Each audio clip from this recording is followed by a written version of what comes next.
Have you ever seen a person moving so gracefully and with such fluidity that you actually stop to admire just their grace and their ease of movement? So I had a funny experience once. I was very much in the wrong place at the wrong time. But I was at a local backpackers and I walked into a common area just as a fight was about to break out.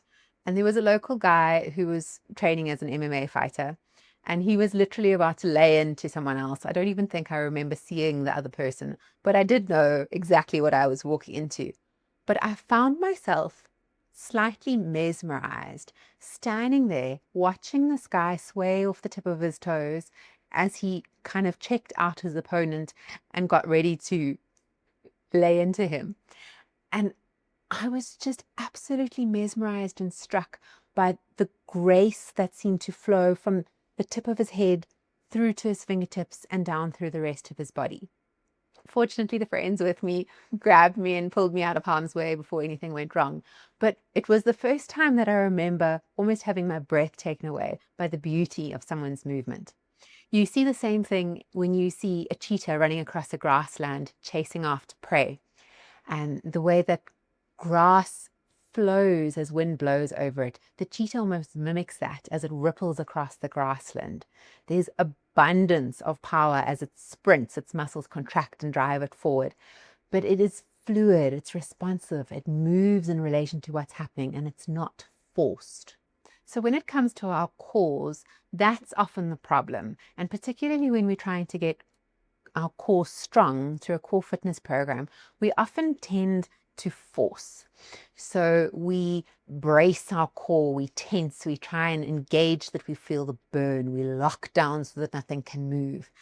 And instead of building responsive core control that allows us to fluidly meet the demands of our lives, instead we become shut down and locked down.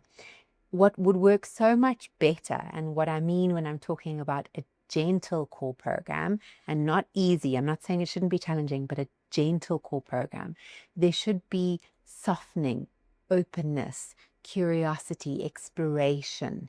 And then once you started to learn and to feel the different ways that your core can work, then you can start to layer in strength and challenge to build a core that can really reactively work with the demands of the life that you're in and allow you to do challenging things and meet them with the right level of core engagement and control. So let's look a little more at what a gentle core program actually should allow and should account for in the program. So the first thing is awareness.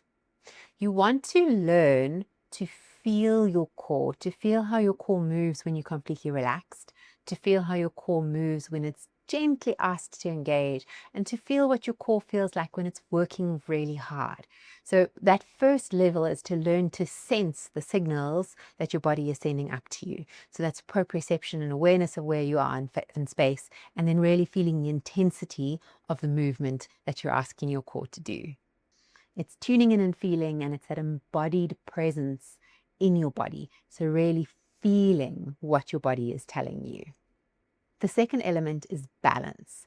So balance in the sense of the different parts of your 3D core. It's not just your abs, the different parts of your 3D core all working together, the right amounts of contraction and engagement, working from different parts of your core to provide a coordinated, almost orchestrated movement system that allows you to move well with nuance and with good control. So previously, actually in my first ever blog post for Bridge and Bend, I spoke about some different roles that your core has in life and in movement. And balance is really key in that, because pressure control through your abdomen is really important. You don't want to push down into your pelvis too much of the time, as that can cause complications. So if you are unsure of what I mean by the importance of that balance, go and check out that post and you'll have a deeper understanding for all the different things that your core does for you on a daily basis. The next important element of a good core program is progression and adaptation. So our bodies are not static. I say it again and again. We are designed to be able to adapt to what we repeatedly ask our body to do.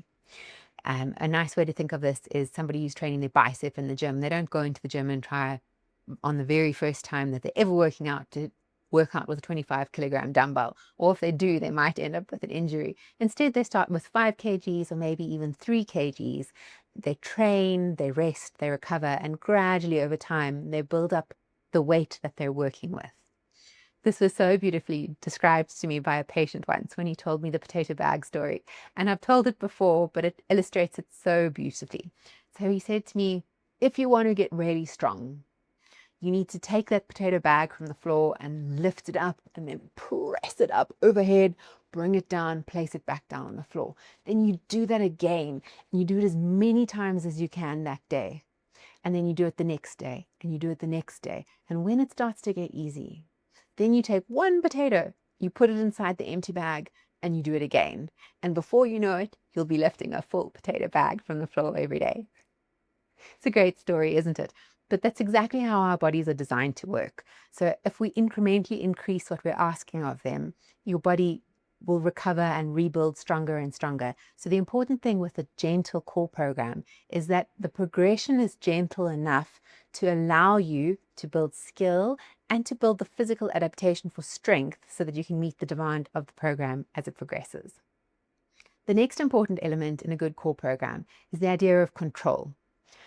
So as I use the word control, I mean something quite specific here. So control in the sense of enough core work for what the job demands. So if you are just getting up out of a chair, you shouldn't need to turn your whole torso into a surfboard. Likewise, if you're rolling over in bed, you shouldn't need to be locked down as a log. You should be able to gently, easily, fluidly roll over. If you're bending forwards to pick something up off the floor, your core might work gently, but when you're lifting that heavy thing off the floor, there should be a good response in your core to balance ab muscles, back muscles, and pelvic floor so that there's not an undue strain somewhere in the system, and so that you're using your core to balance out the pressure of the weight that you are lifting. It helps to protect the various different structures in your hips and in your spine. So control in the sense of enough for that job. Then the last element of a good core program is a program that allows you to work on, build up, or even reestablish body trust. So body trust is the idea of being in your body, so being responsive to the signals you feel from your body, but also just feeling confident in your ability to control your body as you need to with a particular movement or a particular exercise. And it doesn't always come overnight. In fact, it rarely comes overnight. Life has a way of slowly chipping away at how we feel about ourselves. Some of it is pressures of aesthetics leading us to like suck our stomach in all the time and ignore what we're feeling from it. Some of it can be illness or injury, or you can be taking care of a sick child for a while and you just haven't been moving, and next thing you know, it's 6 months and you're very unfit and your body feels foreign. It can be perimenopause, can be any number of things that just leave you feeling a little disconnected and like a stranger in your own body. So rebuilding that body trust is starting to learn to listen to the signals your body gives you, starting to understand how to move well, building on those skills, doing it often enough that it starts to become reflexive and responsive, and then being able to listen to what your body's saying and feel like you're working with it. So to have the trust and confidence to get out there and live the life that you want to live, trusting that your body will be able to keep up, but also trusting not only that, but trusting that if your body is feeling like it can't cope, that you'll be able to read that signal and back off before you maybe hurt yourself more than you should. There is one final element that is really important for a good core program, and that is breath. We're not going to chat about that much here. We're going to unpack that in next week's post, where we look at the link between breath and core, and we really unpack how your diaphragm works within that system. But it's worth knowing that breath is important, and if there is a core program that isn't talking about how you breathe, it might be worth thinking a little bit about how to bring that element into that program. So if you are feeling like a stranger in your own body, if the idea of body trust feels like a bit of a stretch, or if just anything that I've suggested here of enough connection, enough control to meet the demands of the job feeling what your body is saying to you. If any of that has sounded like a bit of a stretch, I'd like to invite you to try out my free mini program, 3D Core and Breath Reset. It's something that I created for exactly this. So teaching you to tune back into the signals that you're feeling from your core, to learn to feel how your core moves in a relaxed body, and to learn to create a good, deep core connection that uses your whole 3D core. It's a simple 3-day program, although you can actually binge it all in one sitting if you want to. But it's designed with space and pacing to help you to really learn to feel it and to walk away with the skill of creating deep core connection. The link is below this video if you're interested. And then I'd like to challenge you to get curious about your core. Pay attention to what you feel in it through the day. If you're picking something up, can you feel the contraction in it pick up? If you sitting in your chair, relaxed and working, are you actually bracing and tensing your core?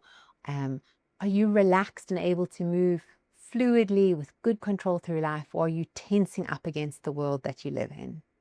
Get curious and feel how your core responds, and sometimes that on its own is enough to start to change the way that you work with and engage your core. I hope that this video has helped you to see the role of your core in movement and in life slightly differently. And I hope that that allows you to move with a little bit more joy, a little bit more freedom, and to thrive in life.